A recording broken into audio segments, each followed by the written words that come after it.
Bonjour et bienvenue dans l'invité de l'économie. Je reçois Olivier Picard, PDG et fondateur d'Ellipse Group, une société européenne qui livre clé en main dans les pays émergents des infrastructures critiques comme des hôpitaux, des data centers et des systèmes de télécommunication. Bonjour Olivier Picard. Bonjour. Est-ce que c'est un savoir-faire particulier de livrer clé en main de telles infrastructures ? Oui, c'est très particulier parce que la manière de faire du commerce est particulière, la technique est particulière, les opérations sont particulières et le financement est aussi particulier. Et pourquoi ? Alors vous existez depuis une dizaine d'années. Oui. Est-ce que ce métier existait avant ? Alors moi, j'ai fait du clé en main d'une certaine manière toute ma vie. D'accord. Puisque j'ai été avant chez Thales et on livrait des systèmes de défense qui sont par définition clé en main. J'ai été chez Alcatel où on livrait des systèmes de télécommunication clé en main. Et ensuite, j'ai été le directeur commercial du groupe Capgemini où on faisait aussi du clé en main. Donc le clé en main existe. Oui, mais sur les hôpitaux par exemple ? Sur les hôpitaux, j'ignorais totalement ce que c'était qu'un hôpital. Donc Ouais. j'ai dû apprendre ce que c'était qu'un hôpital, mais tout de suite j'ai perçu le besoin des pays africains, en particulier, à devoir avoir une approche clé en main de leurs infrastructures et non pas une approche où d'un côté on fait un bâtiment et de l'autre côté on va livrer des équipements. Parce que dans un hôpital, il y a entre 8 000 et 10 000 pièces différentes qui vont de la pince à épiler, d'une certaine manière, jusqu'à la radiologie. Donc c'est vous qui avez inventé cette offre clé en main pour les hôpitaux ou pas ? Ou est-ce qu'il y avait des concurrents déjà là-dessus ? Il y avait des concurrents là-dessus, il y en a toujours d'ailleurs. C'est nous probablement qui avons poussé un tout petit peu plus loin en apportant en plus de ça le financement clé en main, Voilà. et en ayant une approche marketing qui a été extrêmement agressive finalement. Et ce qui fait que on a notre chiffre d'affaires qui a été multiplié par 100 en 10 ans et que nous sommes aujourd'hui, je pense, le numéro 1 mondial des hôpitaux clés en main. 250 millions d'euros de chiffre d'affaires là. Sur 2024, nous espérons 250 millions d'euros de chiffre d'affaires. Concrètement, ça marche comment ? Je suis chef d'État ou de gouvernement, je viens vous voir et je vous dis je veux un hôpital d'ici 3-5 ans. Eh bien, je vous réponds que si vous voulez, non seulement banco, non seulement banco, mais vous n'avez rien à payer. Oui. Si vous y tenez vraiment, si vous le voulez vraiment, en fait, ça va être gratuit pour vous jusqu'à l'ouverture de l'hôpital. Alors, comment on fait ? Alors là, c'est la partie, disons, financière du projet. C'est que c'est nous qui allons préfinancer toutes les études de terrain, toutes les études architecturales, environnementales et sociales. Ouais. Tout ça coûte extrêmement cher. L'environnemental ça se compte en millions. Ensuite, une fois que le contrat sera mis en vigueur, nous, avec les banques, avec les instituts de crédit européens, nous mettons en place un financement et vous commencerez à rembourser ce financement au moment où 6 mois après que l'hôpital sera ouvert. D'accord. Et donc, 3-5 ans ? Alors que d'habitude, avec de l'aide internationale, on est plutôt sur 10-15 ans. C'est exactement ça. C'est pour ça que notre approche a été une approche qui a énormément changé les choses. Il y a des multilatéraux qui font un boulot qui est assez remarquable. Ouais, donc Banque mondiale, etc. Voilà, Banque mondiale, AFD, ouais, etc. Les grands bailleurs traditionnels. Exactement, mais ils ont un système qui est beaucoup plus long, notamment au niveau des études, puisqu'ils mettent en place des appels d'offres pour chacune des études, etc. Et tout ça met à peu près 10 à 15 ans à se mettre en place, alors que nous mettons, entre le moment où vous me parlez et le moment où je vous délivre un hôpital, il y a entre 4 et 5 ans de temps, quoi. D'accord, donc exit les bailleurs de fonds traditionnels, vous allez chercher l'argent où? Alors, on va chercher l'argent, on est une entreprise européenne, et il se trouve qu'en Europe, les taux d'intérêt sont bas.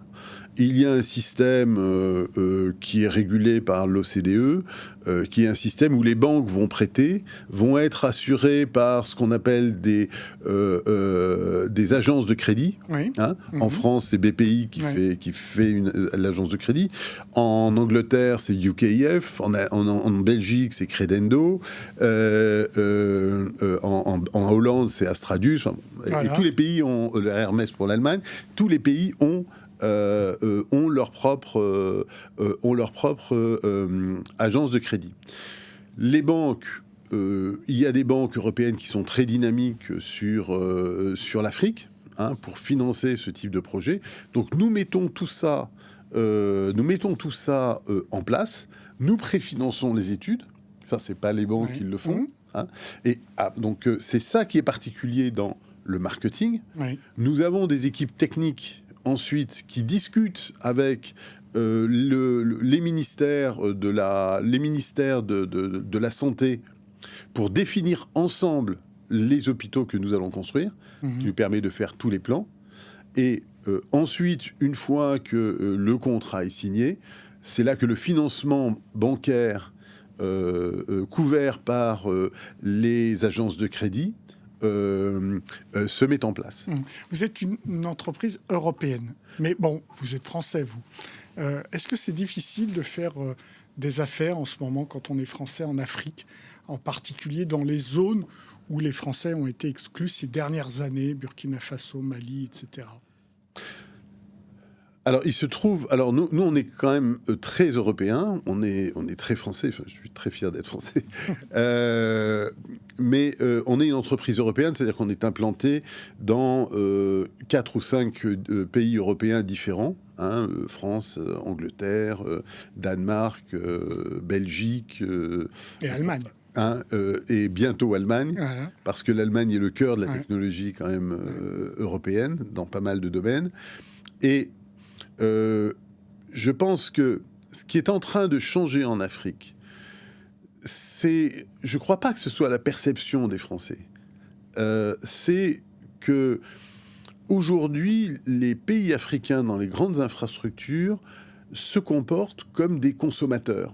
C'est-à-dire qu'ils n'ont plus de parrain ou la politique marche toujours. Je veux dire, quand un chef d'État vient, etc., bon, il peut se faire des affaires.